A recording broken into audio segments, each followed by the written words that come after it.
Vous êtes tout comme moi, toujours à la recherche des meilleures astuces ou conseils pour parvenir à un rendu réaliste? Cette vidéo est faite pour vous. Ou je devrais dire même, ces vidéos sont faites pour vous, parce que oui, il y en aura d'autres. Pour cela, abonnez-vous à ma chaîne et activez la cloche de notification pour ne pas les louper. Objectif 1000 abonnés avant la fin de l'année, et à ce moment-là, j'aurai une surprise sympa pour vous. Alors n'oubliez pas.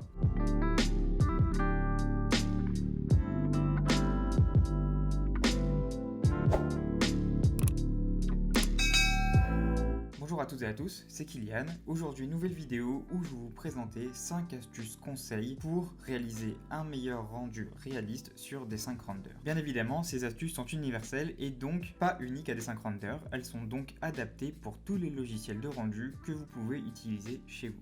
La première astuce consiste à tout simplement utiliser un HDRI. L'HDRI qui va vous permettre de manipuler correctement l'éclairage extérieur ainsi que le ciel extérieur. Pour cela, je vous invite à désactiver l'auto-exposition pour avoir une lumière qui vous convient le mieux et bien sûr à ajouter des rectangles lumineux devant vos fenêtres pour gérer la luminosité intérieure comme vous le souhaitez. Bien sûr, il faut donc adapter l'HDRI en fonction de votre projet. Choisissez un HDRI de paysage extérieur et non pas intérieur pour qu'il soit vu à travers vos fenêtres ou baies vitrées. Petite astuce, diminuez la luminosité de celui-ci, donc de l'HDRI, pour qu'il soit mieux lisible à travers vos ouvertures. D'ailleurs, vous pouvez retrouver tous les HDRI sur le site Polyhaven. Allez regarder ma dernière vidéo sur les lumières naturelles pour savoir comment faire. La deuxième astuce est de tout simplement utiliser Round Corner pour gagner en réalisme. Effectivement, dans la vraie vie, aucune surface est saillante, surtout au niveau des murs et même du mobilier sur mesure comme les plans de travail de cuisine et même les étagères en bois par exemple. Cela peut être efficace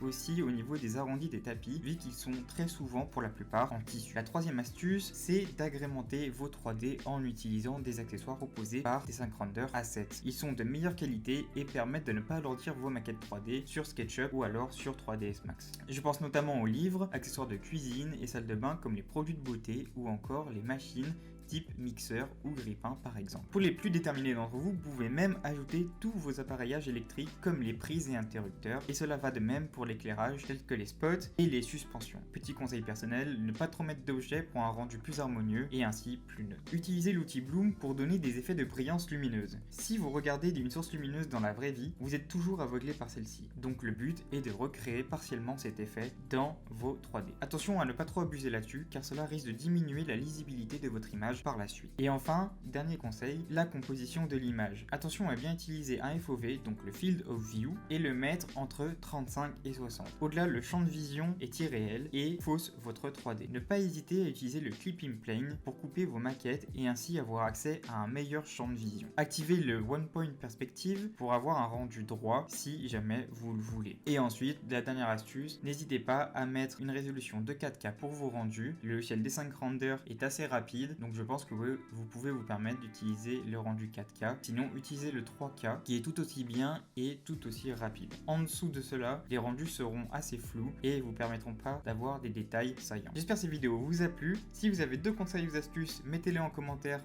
pour ceux qui regardent la vidéo. Et moi, je vous dis à la semaine prochaine.